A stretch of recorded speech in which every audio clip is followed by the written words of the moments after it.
मेरी माँ की कोख में पलने वाला बच्चा बेटा नहीं बल्कि एक बेटी थी। दादी को पता चला तो उन्होंने बाबा को गुस्सा दिलवाकर खाने में जहर मिलवा दिया। बच्ची तो मर गई लेकिन और जुल्म सहने के लिए माँ बच गई। उसके बाद माँ उम्मीद से ना हुई तो दादी और बाबा माँ को आए दिन मार मार कर खून से लथपथ कर देते, जिसके कारण माँ पागल हो गई और सड़कों पर फिरने लगी। एक दिन दादी ने मेरा रिश्ता 60 साल के बुढ़े से कर दिया और जब माँ को पता चला तो वह भागती हुई दादी के कमरे में गई और एक ज़ोरदार चीख सुनकर मैं जब कमरे में गई तो मेरी रूह कांप गई थी, क्योंकि वहाँ तो आज यूं ही बैठी थी कि अचानक गुजरे हुए कल की वह यादें दिमाग में हलचल सी मचाने लगी। अपनी बेटी को चाय बनाने को कहा और खुद कांच की खिड़की से बाहर देखने लगी, जहां तेज तूफानी बारिश ने हर चीज़ को भिगो दिया था। मुझे अपने बचपन की वह तूफानी बारिश याद आने लगी। दिल में एक दर्द सा उठा था।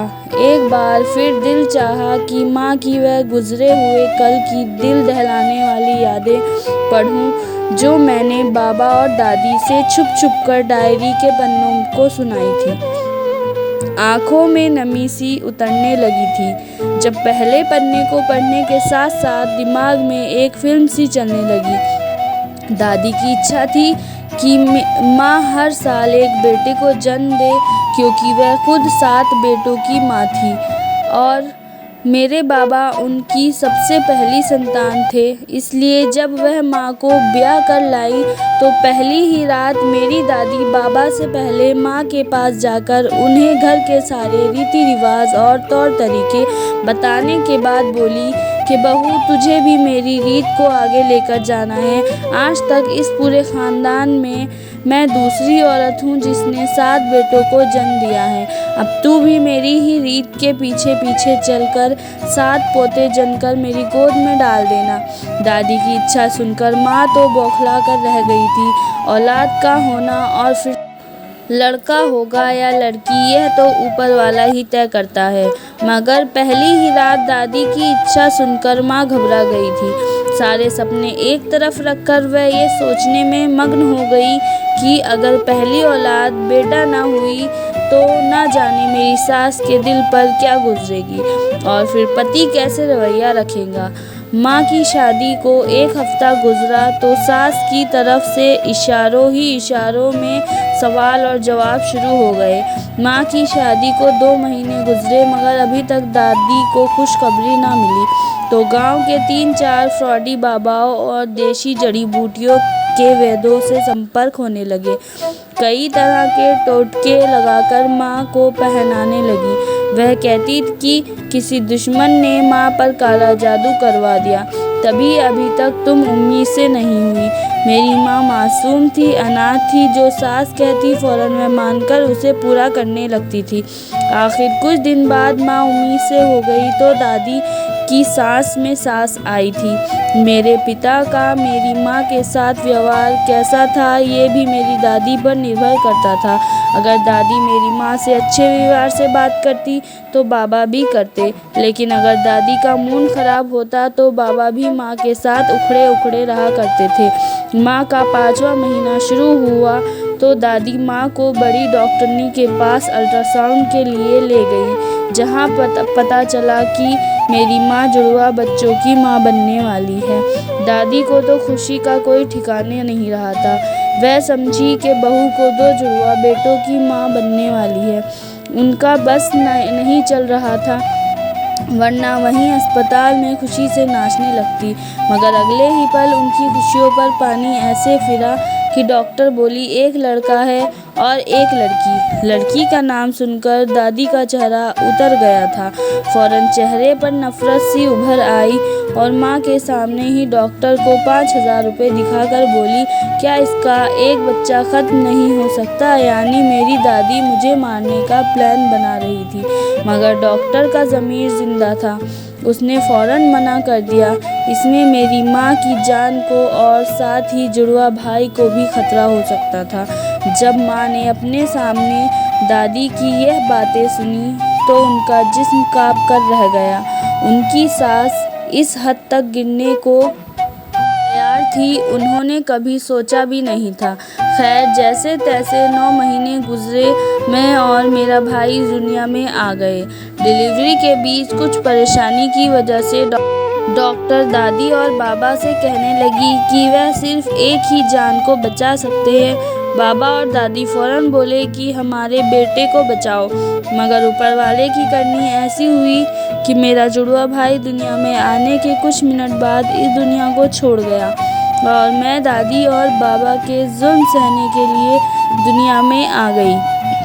मेरी तरफ तो उन्होंने देखना भी गवारा नहीं किया था। मेरी माँ जिंदगी और मौत की जंग लड़ रही थी, जबकि मेरी दादी नर्स के हाथों में मुझे देखकर गालियाँ देते हुए बोली कि मेरी वजह से मेरा भाई मर गया और वह हम माँ बेटी को यूं ही छोड़कर भाई को लेकर घर चले गए। कुछ दिनों बाद बाबा आए और मुझे और माँ को घर ले जाकर कमरे में छोड़ दिया।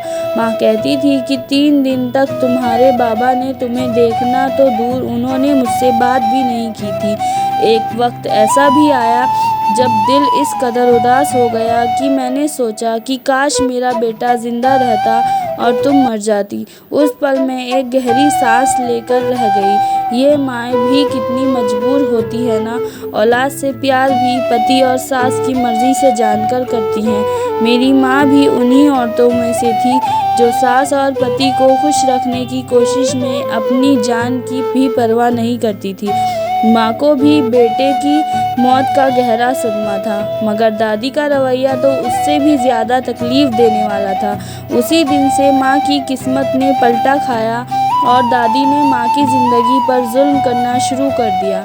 आखिरकार वह उनकी रीत नहीं निभा सकी थी। उन्होंने तो मुझे देखना भी गवारा नहीं किया था।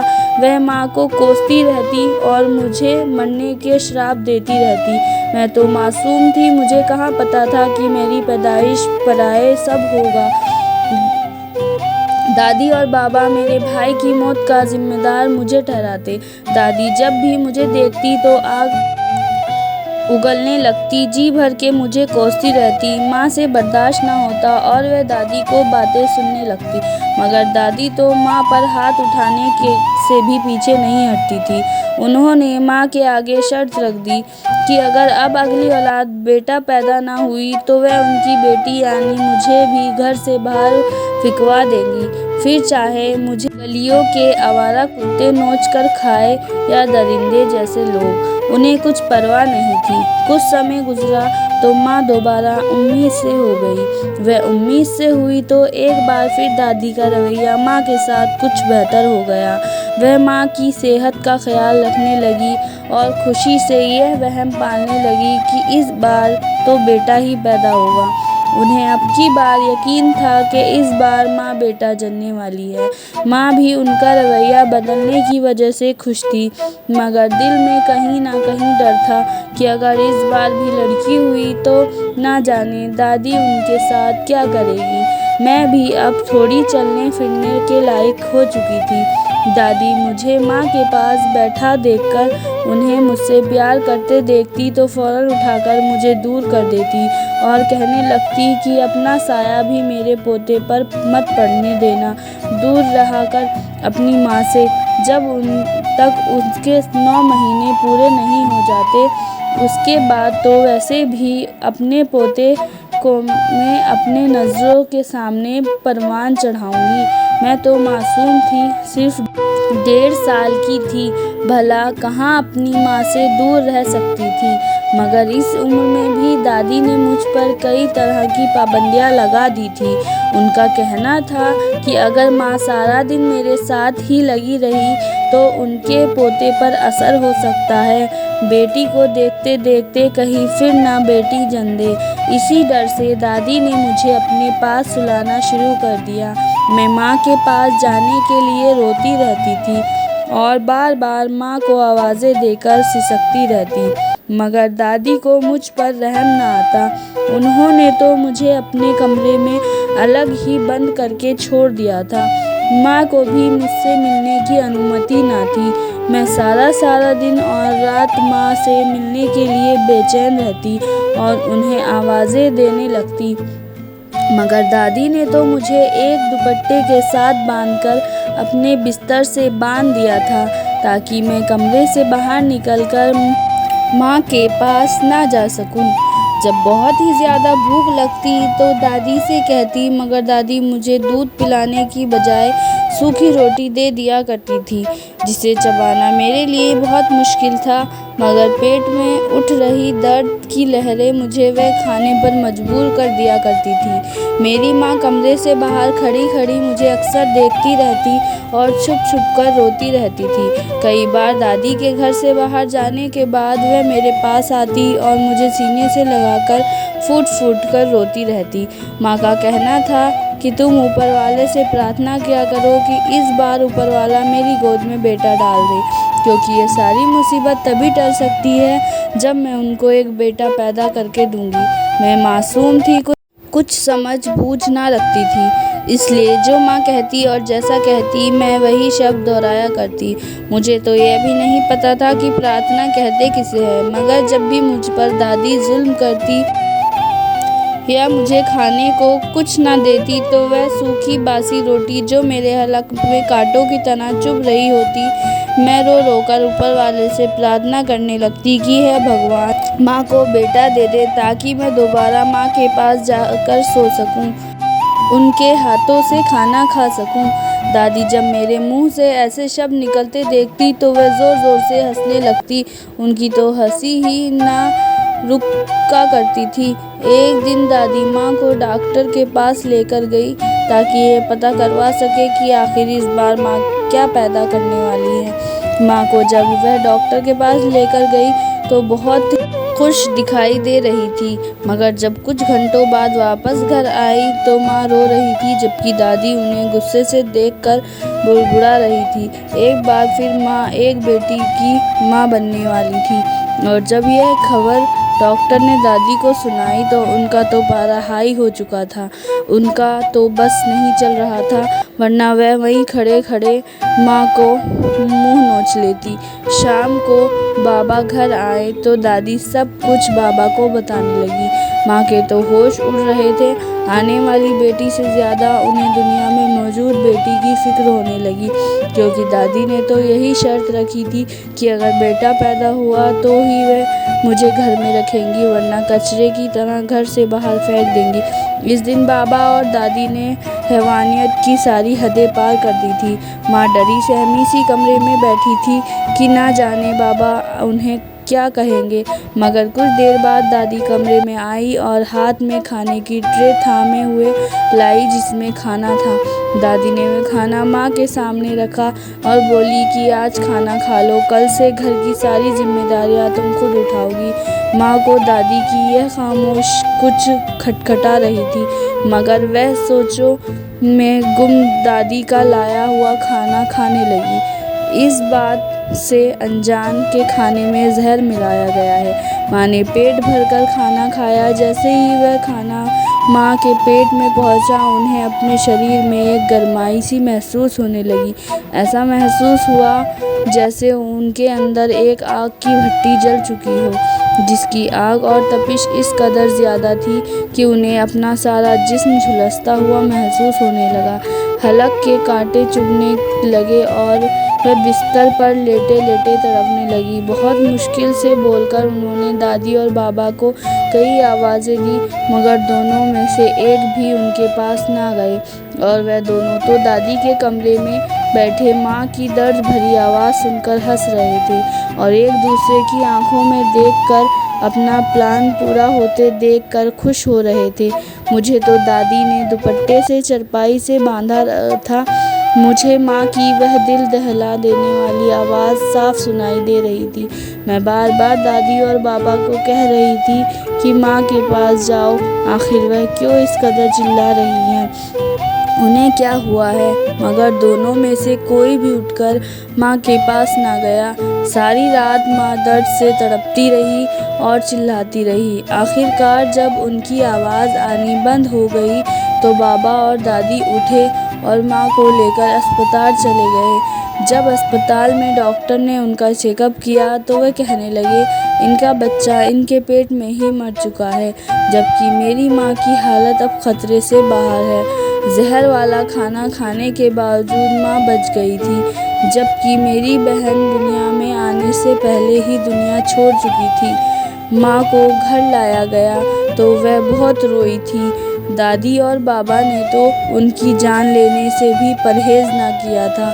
माँ को अब मेरी फिक्र सताने लगी। वह फ़ौरन मुझे दादी के कमरे से लेकर चली गई और मुझे अपने सीने से लगाकर बैठ गई। वह समझ चुकी थी कि कहीं दादी मेरे साथ भी वही सब न करे जो उनके साथ हुआ था। इससे बढ़कर जो बात हमें डॉक्टर ने बताई थी वह यह थी कि मेरी माँ अब दोबारा कभी माँ नहीं बन सकती।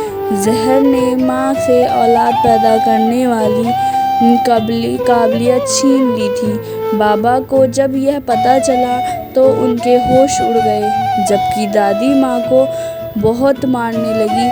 अब उनकी नज़र में मेरी माँ की कोई अहमियत नहीं रही थी। माँ अभी इतने बड़े हादसे से बचकर निकली थी। उनकी तबीयत बहुत ख़राब थी, वह तो चलने फिरने से भी मजबूर थी, मगर इसके बावजूद दादी को उनका परजरा भी तरस न आया। उन्होंने माँ को बहुत मारा था। जब हाथ मार मार कर थक जाते तो पैरों की ठोकरों से माँ को मारने लगती और मेरे बाबा सामने बैठे यह सारा मंजर देखकर सर झटक कर रह जाते। दादी बाबा की दूसरी शादी की तैयारियां करने लगी और मेरी माँ को कई बार तलाक लेकर घर से निकालने की कोशिश की। मैं भी माँ के साथ ही कई बार घर की चौखट से बाहर गिराई गई, मगर हर बार माँ हाथ जोड़कर तो कभी पैर पकड़कर गिड़गिड़ा कर दादी से घर की किसी कोने में रहने की अनुमति मांग लेती। आखिरकार दादी को रहम आ गया और उन्होंने माँ को घर में बहू के रूप में नहीं बल्कि घर की नौकरानी बनाकर रख लिया, ताकि वह सारा दिन घर का सारा काम माँ से करवाए और बदले में 2 वक्त का खाना और ढेर सारी मार पीट किया करे। दादी ने बाबा के लिए नई लड़कियां देखनी शुरू कर दी और वह माँ को दिखा कर कई लड़कियों की तस्वीर बाबा को दिखाती और माँ से कंपेयर किया करती। माँ अब उस घर में पति के होते हुए भी तलाकशुदा औरत का कलंक लेकर जी रही थी और इस जालिम दुनिया में अनाथ, अनपढ़ और सीधी सादी होने की वजह से दादी और बाबा की नौकरानी बनकर एक कोने में पड़े रहने की भीख लेकर उनकी गुलामी कर रही थी। मगर कहते हैं ना, सब्र का बांध एक ना एक दिन ज़रूर टूटता है। माँ से जब बर्दाश्त ना हुआ तो वह एक दिन दादी के सामने फट पड़ी। बाबा ने जब अपनी माँ के सामने अपनी तलाकशुदा पत्नी या यूँ कह ले कि एक नौकरानी की ज़ुबान चलते देखी तो उनसे बर्दाश्त ना हुआ। उन्होंने माँ को बालों से पकड़ा और सामने दीवार में ज़ोर ज़ोर से सर मारना शुरू कर दिया। माँ का सर वहीं कितनी ही देर तक दीवार में मारते रहे, यहाँ तक कि उनके जिस्म में ज़रा सा भी हिम्मत बाकी ना रही और वह ज़मीन पर बेहोश हो गई। उनका सर फट चुका था और खून बह कर फर्श पर फैल चुका था। मैंने जब यह मंजर देखा तो भागकर माँ के पास आई और उनका सर अपनी गोद में रख कर रोने लगी और बाबा को माँ से दूर करने लगी। बाबा ने मुझे भी बहुत मारा था। मैंने माँ के सर से निकलता हुआ खून देखा तो मेरे जिस्म कांपने लगा। आखिर मेरी उम्र ही क्या थी, तो एक कम उम्र बच्ची थी। अपनी कमीज़ की मदद से माँ के सर के ज़ख्म को साफ करने लगी थी, मगर खून था कि रुकने का नाम नहीं ले रहा था। मैं बाबा के आगे भीख मांगने लगी कि मेरी माँ को डॉक्टर के पास ले जाओ, वह मर जाएगी। पहले दोनों ने साफ मना कर दिया, मगर जब मोहल्ले की कुछ औरतें हमारे घर आई और माँ को देखा तो उन्होंने सवाल करना शुरू कर दिया। दादी को अपनी इज्जत का ख्याल आया, इसलिए बाबा को ना चाहते हुए भी कहा कि इसको अस्पताल ले जाओ। वे सोच रहे थे कि ये मर चुकी होगी, मगर ऐसा न हुआ। जब उन्हें अस्पताल ले जाया गया तो उनकी सांसें चल रही थीं। 2 दिन तक वह अस्पताल में बेहोश पड़ी रही। जब उन्हें होश आया तो वे दिमागी तौर पर अपना होश खो चुकी थीं। उन्हें बहुत सदमा लगा था। वह बार-बार एक ही बात कहकर शोर मचाया करती थी, मेरी सास ने जहर देकर मेरे बच्चे को मार दिया और वह दोनों मिलकर रोज़ मुझे दीवारों के साथ मारते हैं। मैं हर बार बच जाती हूँ। मेरी माँ पागल हो चुकी थी। वह एक ही बात बार-बार दोहराया करती। मैंने जब माँ की ये हालत देखी तो मेरी आँखों से आंसू छलक पड़े। मेरा तो अकेला सहारा था मेरी माँ, जो अब इस हालत तक पहुँच चुकी थी। अब आखिर कौन मुझे बाबा और दादी के जुल्म से बचाता। माँ यूं ही गलियों में निकल जाती और मैं उन्हें वापस घर तक लाया करती। दादी को तो उनके कोई मतलब नहीं था। कुछ दिन गुजरे और दादी बाबा के लिए एक नई पत्नी विदा करके घर में ले आई। वह भी दादी और बाबा के जैसी ही थी। माँ एक दिन घर से बाहर निकल गई और सड़कों पर घूमने लगी। उसके बाद से माँ मुझे कहीं नहीं मिली। मुझे भी दादी ने डरा धमकाकर मना कर दिया था कि खबरदार जो अपनी माँ को वापस घर लेकर आई, वरना तुम्हारा सर भी इसी तरह दीवारों में मार मार कर उस जैसा करके बाहर छोड़ देंगे। मैं तो सहम गई थी। वक्त गुजर गया। मेरी उम्र उस वक्त सिर्फ और सिर्फ 16 साल थी। एक दिन बाबा घर आए और दादी को बताने लगे कि मैंने उसके लिए एक रिश्ता देखा है। चाहता हूँ कि जल्द से जल्द उसे अपने घर की कर दूँ। कम से कम इस बोझ से तो मुझे छुटकारा हासिल होगा। बाबा की बात सुनकर मेरे रोंगटे खड़े हो चुके थे। ना जाने कैसा रिश्ता उन्हें पसंद किया था मेरे लिए। अगले दिन कुछ लोग हमारे घर में रिश्ता लेकर आए, जिनमें एक 60 साल का अधेड़ उम्र का आदमी भी था। मैं तो मासूम थी, मगर दादी और बाबा को मुझ पर ज़रा भी रहम न आया। वह उस 60 साल के बूढ़े को मेरे लिए पसंद कर चुके थे। मेरी आंखों से आंसू रुकने का नाम नहीं ले रहे थे। मैं बार बार माँ को याद करके आवाज़ें देती, मगर वह तो पागल हो चुकी थी। 2 दिन बाद मेरी शादी का दिन फिक्स हुआ। दादी ने मेरे लिए कोई दहेज नहीं बनाया, बल्कि अपने कुछ पुराने कपड़े निकाल कर मेरे सामने रख दिए और बोली, यह अपने साथ ले जाना और हमारे घर से दफ़ा हो जाना। वह दिन मेरी ज़िंदगी के नर्क बनकर गुजरे थे। वह व्यक्ति भी कोई अच्छी आदत का मालिक नहीं था, बल्कि उसकी मुझसे पहले भी 3 पत्नियां रह चुकी थीं। उस व्यक्ति के जुल्मों सितम और बुरी आदत की वजह से कोई मर चुकी थी या फिर उससे तलाक ले चुकी थी। शादी वाला दिन आया तो मैं माँ का शादी वाला जोड़ा पहनकर बैठी थी। मेरी आंखों से आंसू लगातार बह रहे थे। जी चाह रहा था कि जहर खाकर मर जाऊं और अपनी ज़िंदगी को यहीं पर ख़त्म कर दूं। बैठे बैठे माँ की याद आ रही थी, मगर वह तो कहीं भी नहीं थी। अभी शादी करने के लिए वह आदमी नहीं आया था। मेरी शादी की खबर पूरे गांव में फैल चुकी थी कि मेरी शादी एक 60 साल के बुढ़े से होने जा रही है। दादी मेरे सामने बैठी मुझे डांट डपट कर समझा रही थी कि खबरदार जो कुछ गलत हरकत करने की कोशिश की। उनका बस नहीं चल रहा था, वरना वह मुझे मार कर समझाती। मैं तो बस पत्थर बनी बैठी थी। जब दादी मेरे कमरे से निकली और तभी मेरी माँ घर में आई। उनके बाल बिखरे हुए थे और मेले कुचेले फटे हुए कपड़े देखकर मेरी आंखों में आंसू आ गए। तभी मेरी माँ दादी की तरफ बढ़ी। दादी अपने कमरे में थी। मुझे दादी की और माँ के चीखने चिल्लाने की आवाज़ें आने लगी, तो मैं फ़ौरन उठकर दादी के कमरे में जाने लगी। मगर जब मैंने कमरे में पहला कदम रखा तो सामने का मंजर देखकर मेरे होश उड़ गए। माँ ने आंगन में पड़ी हुई कुल्हाड़ी उठाकर दादी के चेहरे और गर्दन पर कई वार कर दिए थे। दादी का खून पूरे कमरे में फर्श पर फैल चुका था। हर तरफ खून की बदबू थी और उनका चेहरा पहचानने के लायक ही नहीं रहा था। दादी तड़प रही थी, जबकि माँ उन्हें मार मार कर एक ही बात कहे जा रही थी कि खबरदार जो मेरी बेटी पर और ज़िंदगी तंग की, एक बेटी को तो मार दिया, अब दूसरी पर आँच भी नहीं आने दूंगी। बाबा माँ का यह रूप देखकर बेहोश होकर आंगन में गिर चुके थे। डर से उनका जिस्म थर-थर काँप रहा था। पूरे गांव में ये बात फैल चुकी थी, यहाँ तक कि पुलिस भी घर में आई। बाबा इस कदर डर चुके थे कि वह अपने होश खो बैठे थे। वह पागलों जैसी बातें करने लगे। पुलिस को कहने लगे कि मैंने मारा था अपनी माँ को, मेरी पत्नी तो पागल है। मेरी माँ सच में ही पागल थी। उन पर भी केस चला, मगर अब उनकी दिमागी हालत की रिपोर्ट देखी गई तो उन्हें पागलखाने शिफ्ट कर दिया गया। जबकि मेरे बाबा अपनी माँ के कत्ल होने की वजह से उम्र कैद के लिए जेल जा चुके थे। मेरी माँ का मानसिक संतुलन अब इलाज से कुछ ठीक हो चुका था। अब वह सब अच्छा बुरा समझने लगी थी और आज मेरे साथ मेरे घर में रहती है। मेरी शादी एक अच्छे घराने में हो चुकी है। मेरी औलाद जवान है, मगर वह गुजरा हुआ कल आज भी कल की तरह अक्सर याद आ जाता है। धन्यवाद। आपको मेरी स्टोरी कैसी लगी कमेंट में ज़रूर बताएं और दूसरी वीडियो देखने के लिए मेरे चैनल को सब्सक्राइब ज़रूर करें।